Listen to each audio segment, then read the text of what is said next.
Experiencing high CPU usage due to Adobe CEF Helper.exe on Windows 11? I'll share a fix to resolve this issue. Stay tuned for a quick solution to optimize your system performance.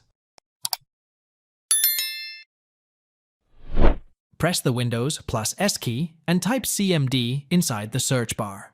Now, right-click Command Prompt and select Run as Administrator. Copy-paste or even type inside the window the following command and press Enter. Wait for the operation to complete, which may take some time. After that, restart your computer.